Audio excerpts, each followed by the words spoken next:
Hey, everybody, this is Perch. We'll get into this mail, but it's basically talking about kind of real world tragedies in comics. And if you listen to this channel before, my general thought, my opinion on it is it's best to steer away from it because it starts to open up questions that are difficult to answer. Like, if you're going to do 9/11 in the comics, and then you got to kind of answer the question of like, all right, well, we got all these superheroes in New York. You lot tech-based superheroes who in theory would have, abilities to monitor this stuff. We've seen that there's a time portal that at least Reed has, sometimes stolen from Doctor Doom, whatever. But we've seen a lot of tech. I mean, that 9/11 comic where Doom shows up and like sheds a tear for 9/11. This happened, by the way. It's like, well, you do have time travel, man. I mean, you do, it's like, oh yes, but the paradox. I mean, okay, but you don't have a problem with the paradox when you're traveling back in time and making the thing a pirate. So I don't I just I think it's best to avoid these things 'cause it just opens up questions that are great to answer, you know? So that's just my general feeling, and especially like when the tragedy is in New York. It's like, you know, 98% of the superheroes are in New York. It anyway. All right, let's go here. It says, "Hey Perch. Sorry in advance, this ended up being a long mail for a fairly short question. The recent video about complex villains and the AI suggestions for Doom's new backstory reminded me of a more general question about writing superheroes. How should writers handle incorporating real world tragedies into superhero stories? For example, I'm considering a powered veteran of the Vietnam War who was exposed to Agent Orange. The exposure causes his powers to malfunction and slowly kills him. I have a personal connection, a relative whose cancer was likely caused by Agent Orange, but I worry readers will reject it because of how people were hurt by it. My concern comes from a dark period in my life, which I was on Tumblr. We all have those dark days in our past. Around this time, former Archie Sonic writer and artist Ken Panders won his lawsuit, granting him ownership of characters he made for that comic, thus achieving the dream of every fan with a Sonic recolor OC and leading to them becoming off limits from the comic. This, the general quality of his recent work and his demeanor earned him the ire of a majority of the fan base, and even now, I feel it was largely deserved. However, outside of Sonic, he made a creator-owned concept called The Lost Ones in the 90s that later became a target for more criticism, and it was because he had a real-world tragedy in his world building. As far as I remember, the story Lost Ones was similar to the X-Men, a ragtag group of outcasts band together to stop a villain named Ian Droid, think Robotnik from Sonic, but taken more seriously. Where the controversy comes is that these outcasts were descendants of people who survived the bombings of Hiroshima and Nagasaki, and this was the source of their powers. I am sure this was a misguided attempt at calling back to the more atomic nature of early X-Men, but the effects of those attacks were well characterized and did not involve people getting superpowers. Without laying it on thick like some of the people on Tumblr did, I do think this was an ill-conceived and likely badly executed, but where do you draw the line between successfully integrating a tragedy and something out of touch like this? Is it solely about execution, or is linking certain comic stories to tragedies inherently wrong? If it's the latter, then how do you decide what real-world elements are acceptable to use? I prefer creating in-universe events, but there are some real-world tragedies, like Agent Orange, that could be narratively thoughtful. I want to avoid making an unforced error without being deterred from exploring potentially deeper themes. Thanks for continuing the work. I've not yet had the pleasure of taking part in jury duty, and yours did not sound like an easy case. It was not. Yeah, it was a nightmare. It was an absolute nightmare. Oh, there's PS here. PS, on a lighter note, Panders, or someone else in the office, pitched an O.J. Simpson trial-themed cover for the comics since Sonic was on trial for the story. A sketch of it exists. There is a horse character named White Bronco and a glove that does not fit. All that was missing was Sonic's lucky stabbing hat. Jesus. On a lighter note, murder.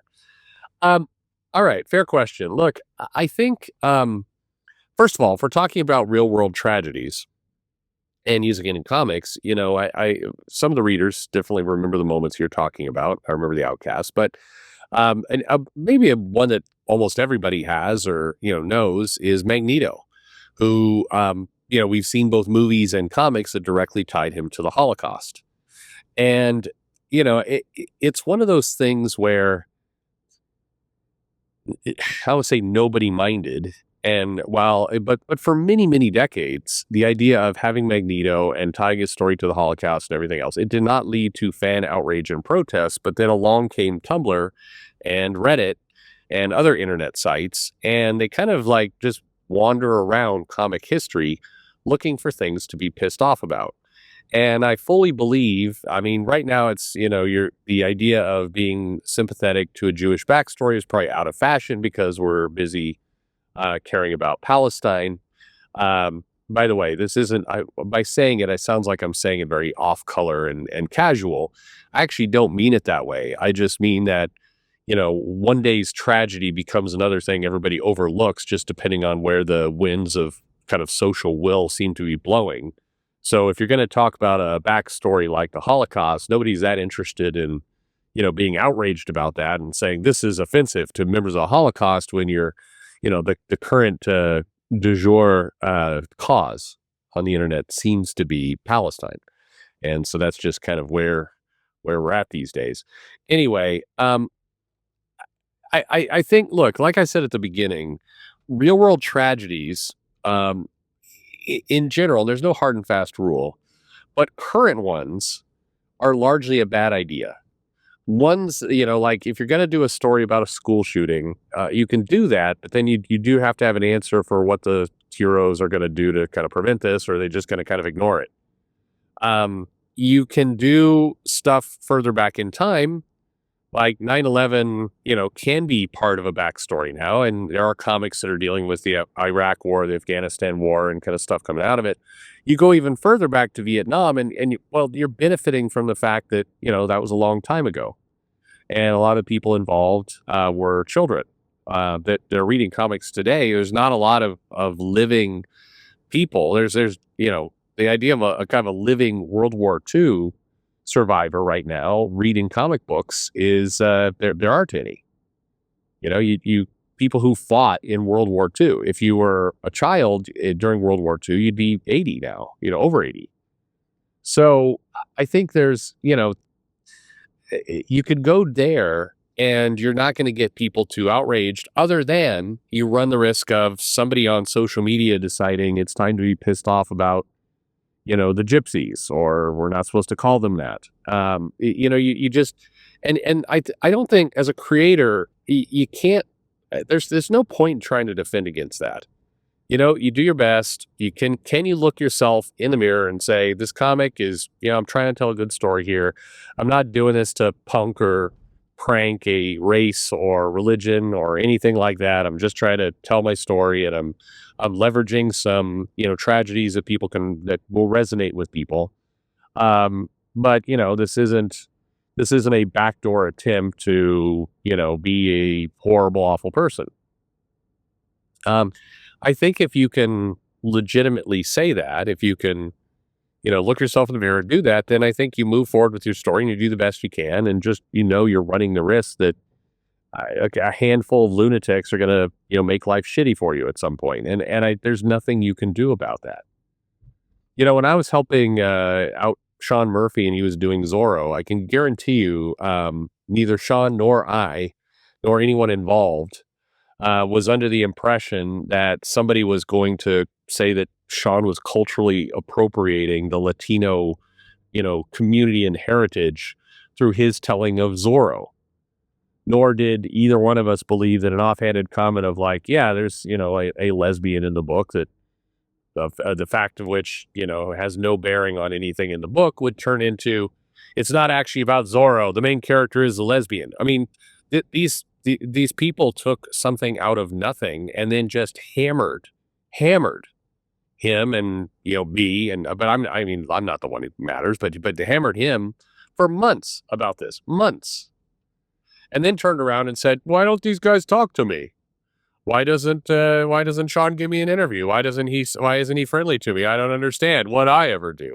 And so you just can't, like, look, you just gotta tell your story. You gotta trust the fact that, there are crazy morons out there who are doing things to give themselves attention. And it really is about giving themselves attention. And beyond that, and then you have some weird, goofball sycophants who are going to just stir up trouble, like, try and play both sides against each other. In that whole situation, I had, people who are one hand are smiling to my face going, "Oh man, you're a good guy. I love you, Perch, and you're really friendly." And then behind my back or DMing other people trying to stir up trouble. This shit just happened. Sorry, I got maybe more personal there. But my point in all this is, look, um, as a creator, tell your story. If you are telling a story, like Garth Ennis will tell stories from time to time, leveraging real world events where he is absolutely poking at a particular group to tell his story. The boys, mocked everyone, mocked lots of groups, but Garth Ennis knew that. So when people were like, "I'm outraged by what you've done," he's like, "Good. I was trying to provoke that response," or, at the very least, he wasn't surprised by it. He was all in telling his story, and he did. And so, it was all good. And I think that you just have to kind of like, what's it worth to you? Is the story you're writing important enough? So with Agent Orange, look, I think you're in the clear.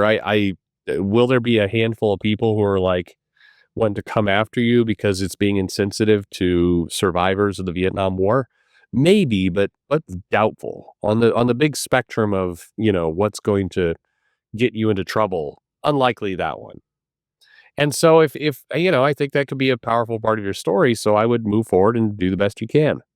And if people come after you, you told the story that, if your heart is pure, then as annoying as the outrage will be, these things will pass.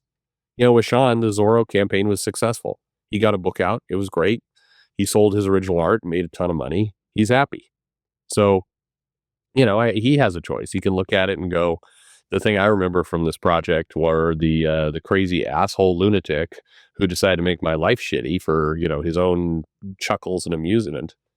Or the fact that I made a lot of money and had a book and people enjoyed it and, life went on. So what say you, Western man? Which path would you like to choose? I think it's all about your perspective, but in general, I think modern current events, I think they're more trouble than they're worth. But at the end of the day, as storyteller, I mean, if you have an answer for all this stuff, go for it. Show us what you got. That's my opinion, anyway. Let me know what the rest of you think in the comments below. Like and subscribe, of course, and thanks for listening.